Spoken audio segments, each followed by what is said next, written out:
কুকুর বা বিড়ালের খাবার বা শ্যাম্পু বিক্রি করা কি হালাল হবে? কুকুর বা বিড়ালের খাবার বা শ্যাম্পু বিক্রি করা হালাল হবে? হালাল না হওয়ার কোনো কারণ নেই। হালাল না হওয়ার কোনো কারণ নেই। কারণ হচ্ছে, আমি বলি, প্রথমত বিড়াল বা কুকুর এগুলো কিন্তু মানুষের চারপাশে ঘুরে বেড়ায়। কুকুর মেরে ফেলতে বলা হয়েছে, এতে কোনো সন্দেহ নেই, হাদিসে বলেছে। আবার কুকুরদের কিছু কুকুরকে এক্সেপশন করা হয়েছে, যেগুলো পাহারা দেয়।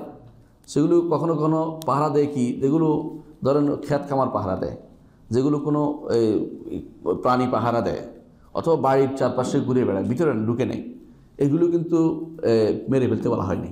এগুলো যেগুলো বেশি ক্ষতিকর, কালো কুকুর, যেগুলো চোখের উপরে আছে, দাগ আছে, আমরা জানেন, কালো এবং চোখের উপরে আলাদা আলাদা, এগুলো শয়তান বলেছে, এগুলোকে রাখতে বলে নাই। এগুলো সাধারণত পোষ মানার কুকুর না। তো এই জাতীয় এগুলোকে মেরে ফেলতে বলা। তো বোঝা গেছে যে কিছু এই প্রাণীকুল যদি আপনি তাদেরকে সুন্দর করে ব্যবহার করেন, বেশি কোনো কুকুর দিয়ে তো শিকারও যায় যাচ্ছে। আপনি জানেন রাসূলুল্লাহ কোরআনও উল্লেখ করেছে, আল্লাহ তাআলা কোরআনে কুকুরের নামও আসছে এই জন্য। তাহলে আপনি আপনার কাছে এটা যেহেতু প্রমাণিত হয়ে গেল যে কুকুর উপকারীও জিনিস আছে, এবং বিড়ালগুলো আপনার চারপাশে ঘুরে বেড়ায়। রাসূল বলেছেন, ইন্নাহা মিনাত তাওয়াফিনা আলাইকুম ওয়াত তাওয়াফা। সেহেতু এগুলোর শরীরে যদি কোনো ময়লা হয়, আপনি ক্ষতিগ্রস্ত হবেন। এগুলি যদি কেউ এই কারণে দেয় যে এগুলো ক্ষতিগ্রস্ত হলে আমি ক্ষতিগ্রস্ত হব, আমার বাচ্চারা কাছে গেলে ক্ষতিগ্রস্ত হবে, এগুলিকে আমি পানি দিয়ে ধুয়ে ফেলি বা পরিচ্ছন্ন করি, না, যাইতে হবে না এটা। কিন্তু হারাম কোনটা জানেন? এইটা বলতে হবে আপনাকে, বাড়াবার এটা হারাম। কোনটা? কুকুর নিয়ে ঘরের ভিতরে পোষাচ্ছেন, কুকুর নিয়ে আশ্রয় দিচ্ছেন ইচ্ছা করে। মানে কুকুর হচ্ছে আপনার এখন সার্বক্ষণিক কর্মকাণ্ড, যেটা এখন বড় লোকদের ঘরের ভিতরে হয়, এটা সম্পূর্ণ হারাম।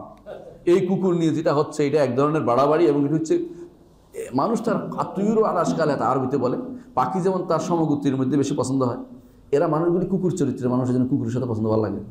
অনেক মানুষগুলি এরকম আছে, নাউজুবিল্লাহ। এই যে মানুষগুলো এখন কুকুর নিয়ে ঘরের ভিতরে থাকে। একজন আমাকে প্রফেসর ফোন করছে, বলছে আমার বউ কুকুর কিনবে, আবদার করেছে, আমি কী করবো? আমি, কেন কিনবে? কুকুর কেনা বেচা জায়েজ নাই, কেনা বেচা কোনো জায়েজ হবে না। আপনি কুকুর কিনবে কেন? তার শখ হয়েছে, বড় লোক, কুকুর কিনবে, আমরা জায়েজ নাই। আমি বলতেছি আপনি বেচা এটাই করেন, জায়েজ নেই। বিড়ালও বেচা কিনা জায়েজ নেই, রাসূলুল্লাহ সাল্লাল্লাহু আলাইহি ওয়াসাল্লাম নিষেধ করেছেন। বিড়াল বেচা কিনাও জায়েজ নেই, জায়েজ নেই, বিড়াল বেচা কিনাও জায়েজ নেই। তো এই জন্য কুকুর বিড়ালকে আপনি যতটুকু শরিয়া অ্যালাউ করে অটুকুতে রাখেন, যে এরা খাচ্ছে, খাওয়াবেন, এরা এই সমস্যায় পড়ছে, বিপদ, ওষুধ বলছে, ওষুধ দিলেন। কিন্তু এগুলি নিয়ে আপনি ঘরের ভিতরে বিছানায় উঠাবেন, শোয়াই রাখবেন, আপনার পাশে শুয়ে রাখবে, এরপরে এগুলি নিয়ে আউযুবিল্লাহ কত রকমের ঘটনা ঘটতেছে, এগুলি সবই হচ্ছে অনাচার।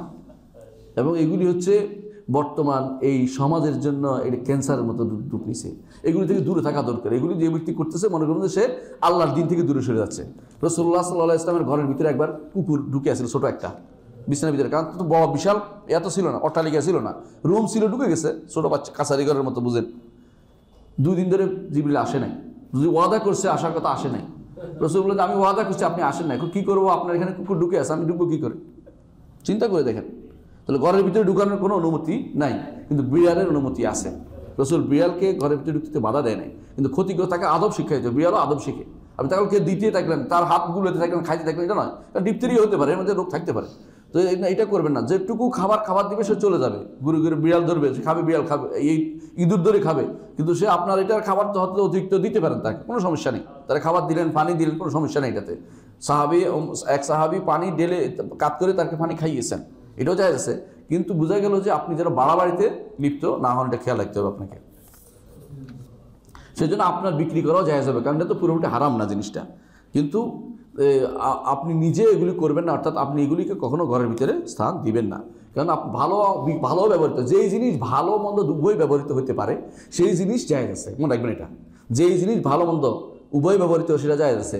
একজন মানুষ ভিডিও করে মোবাইল দিয়ে ওয়াজ, আরেকজন মানুষ ভিডিও করে মোবাইল দিয়ে গান, তাই না? তো মোবাইলে তো দোষ নাই, দোষ কিসের? যে ব্যক্তি করছে তার। বুঝতে পারছেন?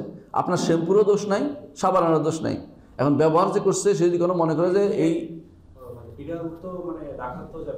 হ্যাঁ রাখে যাওয়া, ঘরে রাখা যাবে, কোনো সমস্যা নেই বলছি তো। কিন্তু এটাকে এমন করা যাবে না যে আপনি এটারে নিয়ে বাড়াবাড়ি শুরু করবেন, এটা নয়। যেখানে তো সেখানে আমি বিড়ালকে আমার দেখানোর মতো একটা সিস্টেম চালু হয়ে যায়। অনেকে পাখি বেহুদে পালে, পাখি বেহুদে পালে জানেন? বিদেশি পাখিগুলো আপনি কেন পালবেন? এগুলো চলতে পারে না, ফিরতে পারে না, খাওয়াও যায় না। তো এগুলি কী জন্য আপনি পালতেছেন? এগুলি কী কাজে লাগে?